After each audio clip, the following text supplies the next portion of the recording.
এইখানে যে দেখতে পাচ্ছেন যে ও যে এই যেটার মধ্যে মধু হয়েছে সেটা কিন্তু উনি বের করে আলাদা করবে। যেখানে এই যে এইটার মধ্যে মধু হয়েছে হয়তো বা এই যে হ্যাঁ হ্যাঁ হ্যাঁ, এটার মধ্যে হলে যদি মধু এটাই হয়ে থাকে তাহলে সেক্ষেত্রে উনি এখান থেকে নিয়ে ওটা আলাদা করার পর হয়তো বা মধুটা বের করবে যে কোনোভাবেই। তো আমরা এসেছিলাম আপনাদের দেখানোর জন্য।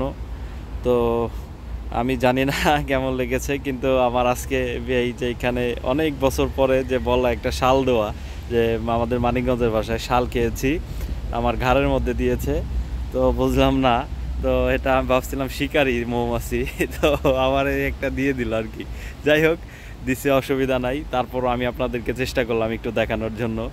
তো এরকম ভালোই লাগে। তো এইখানে এর আগে এসেছিলাম, মধু নিয়েছি এবং আমাদের অনেক কিছু ওনারা শাকসবজি দিয়ে দিয়েছিল। তো আজকেও উনি আমাকে একটু দেখালো কাছে এসে, তো এই যে উনি এখানে বসে হয়তোবা কিছু একটা করবে আর কি। আমি যেটা দেখছি যে এটা অনেক কাজকর্ম আছে, পুরো একটা যে খামারির গেট আপ একদম একদম। এই যে একটা দেখতে পাচ্ছেন যে একটা এইখানেও কিন্তু একটা মৌমাছির যে একটা চাক চাক উনি কিন্তু হ্যাঁ হ্যাঁ হ্যাঁ হ্যাঁ, এই যেটা হচ্ছে প্রধান মৌমাছি, এই যে এটা প্রধান মৌমাছি উনি আমাকে দেখালো। এই যে বড় যে হ্যাঁ হ্যাঁ, দেখতে পাচ্ছেন কিনা জানি না। এই যে এইটা হচ্ছে প্রধান যে মৌমাছি, প্রধান যেটা এই যে বড়টা তো উনি আমাকে দেখালো। এটা কি বলে, রাজা বা রানী এরকম কিছু বলে হয়তো বা।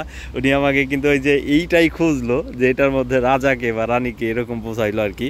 যেটা উনি আমাকে দেখালো যে প্রধান যেটা বড় মোটা, এটা হয়তো বা এটা সর্দার, মূল যে বিষয়টা সেটা উনি নিয়ন্ত্রণ করে। যে বন্ধুরা, আমি কিন্তু এরকম চায়নার যে আজকে যে ঘুরতে ঘুরতে আপনাদের এই মধুর খামারে নিয়ে এসেছিলাম, তো আপনাদেরকে কিন্তু একটু দেখানোর চেষ্টা করলাম। ভিডিওটা ভালো লাগলে কিন্তু অবশ্যই শেয়ার করবেন, আর আমার পেজ ফলো দিয়ে রাখবেন, live versus NM YouTube channel subscribe করবেন আর আমাদের সাথে থাকবেন। তো এরকম আমরা কিন্তু নিত্য অনেক ধরনের ভিডিও নিয়ে আপনাদের সামনে আসি। তো অবশ্যই আমাদের জন্য দোয়া রাখবেন। সকলের জন্য শুভকামনা জানিয়ে বিদায় নিচ্ছি। ধন্যবাদ সকলকে।